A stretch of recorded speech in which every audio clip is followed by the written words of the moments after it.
Hello, students. We are starting chapter 8, and this is probably the biggest chapter in terms of reactions, mechanisms.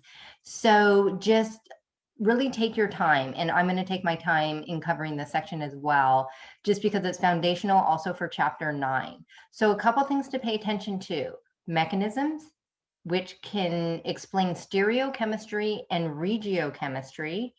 And at the very end, you will have learned maybe, I don't know, 8 to 10 types of reactions of alkenes. I need you to be able to take a bird's eye view, and I have a summary for you, and be able to recognize what products can be formed given certain reagents. So for now, we're going to focus on a little bit of the synthesis of alkenes, but mainly get into the reactions of kenes, which is all of this, and just a first few. So there is a reversible nature to addition of alkenes, giving your addition product. Here I'm just showing a hydrogen and a halogen adding across a double bond, and the elimination of that to come back and give the alkene starting material. So depending on the type of conditions you use, you can gear your reaction to go in one direction or the other. So for the preparation of alkenes, there are two main types. One is dehydrohalogenation. So you have a hydrogen and a halogen, like a chlorine or bromine, and you're going to use a strong base to deprotonate this and kick out the halogen as a halide to give you the alkene product. Okay. Dehydration is just removing water. So you can use concentrated H2SO4. Notice how it's concentrated, meaning you're not swamping it with a bunch of water. Because if you swamp it with a bunch of water, you're gonna have a ton of this. Le Chatelier's principle says you're gonna funnel back the other way. So you want concentrated acid. You'll end up protonating this guy, and eventually you'll kick out water and dehydrate to give you your alkene. Okay, let us start with the addition reaction. So this is our first one, a halogenation. Adding a halogen, this diatomic molecule, across the double bond. Here we're adding chlorine on each of the alkene carbons. So this is practical with using chlorine or bromine. Fluorine is too violent and iodine is too slow. So usually we'll do this with chlorine and bromine. A lot of times you'll use some sort of inert solvent that doesn't play a role and can't come and interfere in the reaction.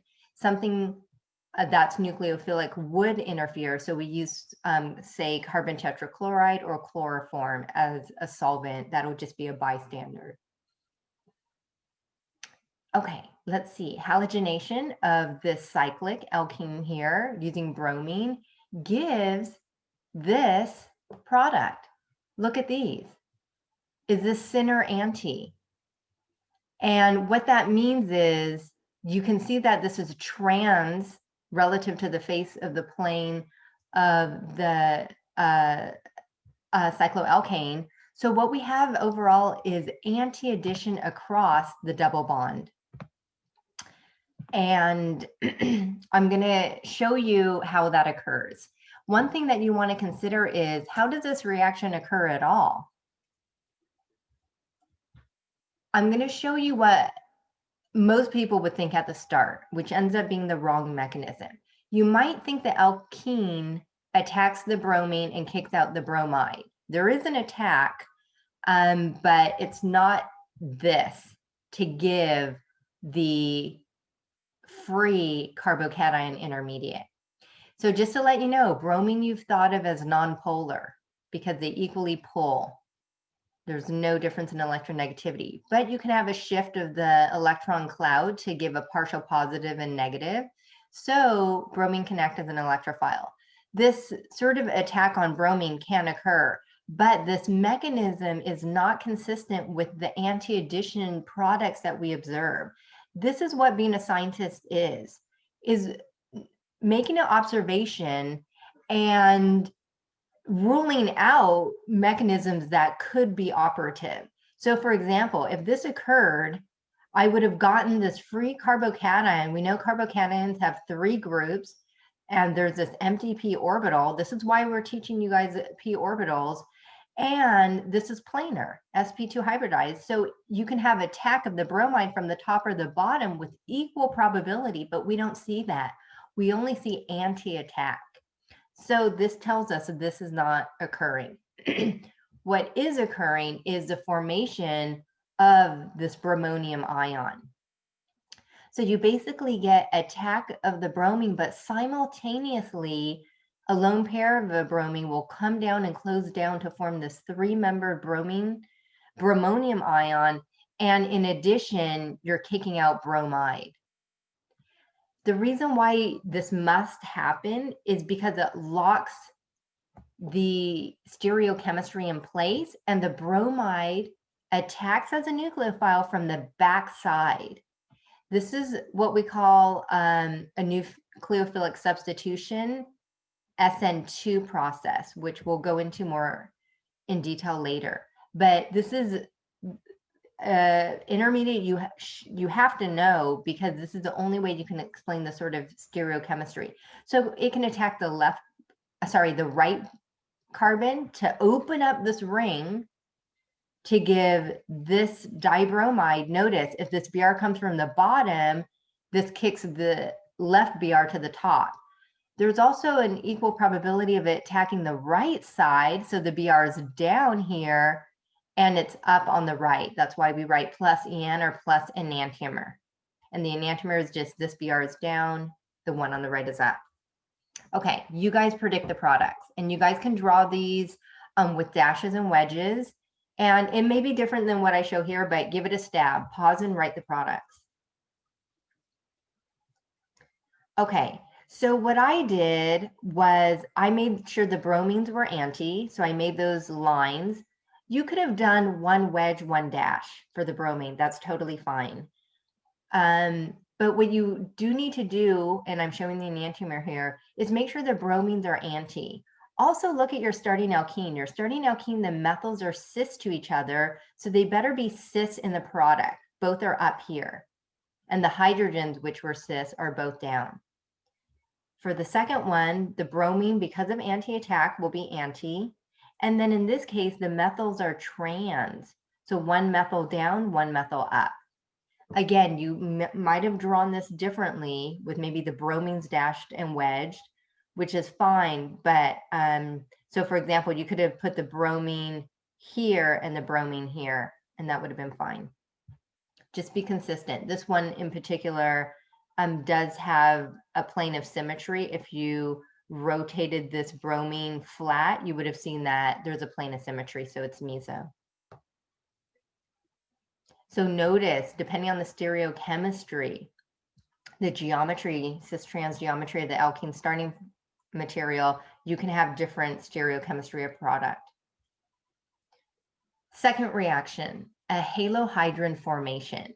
So this is where you can get a halogen, X, and an OH instead of another halide across a double bond. This is going to happen when you use this reaction with a ton of water.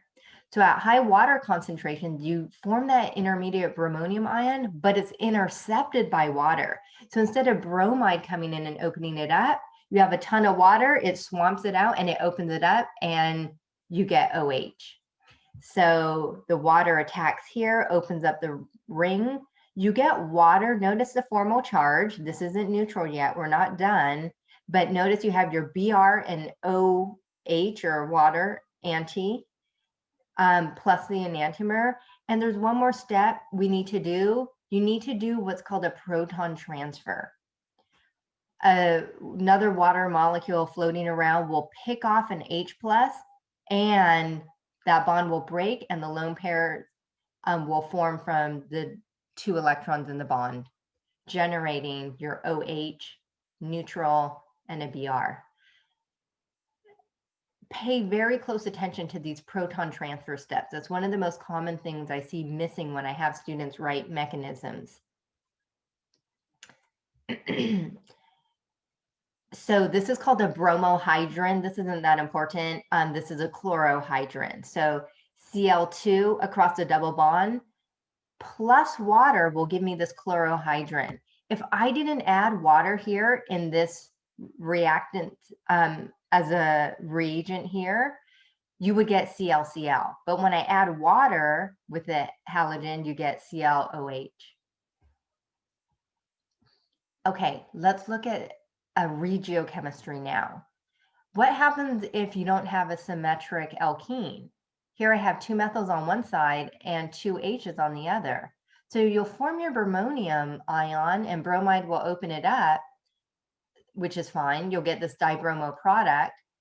Is there a preference to what side it opens? Maybe. That's more apparent when you do this forming the bromohydrin in the presence of water and not the aprotic solvent or nonpolar solvent. You get your bromonium ion, and there's a possibility to attack on the right carbon or the left. What do you think? Would you expect 50-50?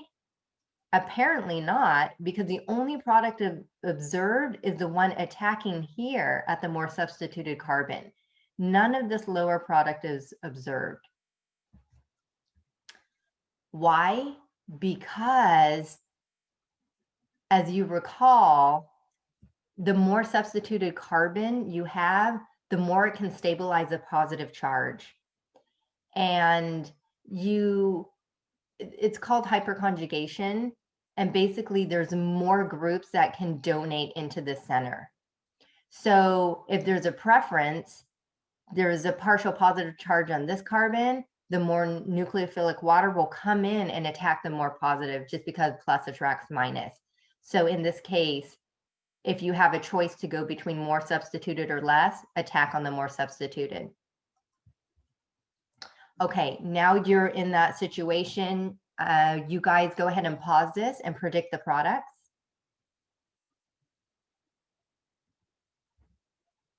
So for this first one, you're going to form a bromonium ion. You're reacting this with bromine and water to form a bromohydrin.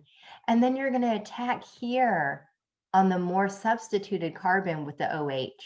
So the way I drew it, it's Br and OH are anti or trans to each other, or anti. And I want to keep the methyl and ethyl cis, because that's how they are in the starting alkene. So methyl and ethyl are cis, or both wedged up on the same side. For problem B, you'll get your bromohydrin. Just make sure you draw them anti, one up, one down, and then the enantiomer. Okay, so that ends that section. Our next section is going to cover 3 more types of alkenes related to hydration of alkenes, and then we have some more alkene chemistry. It's going to get more interesting now.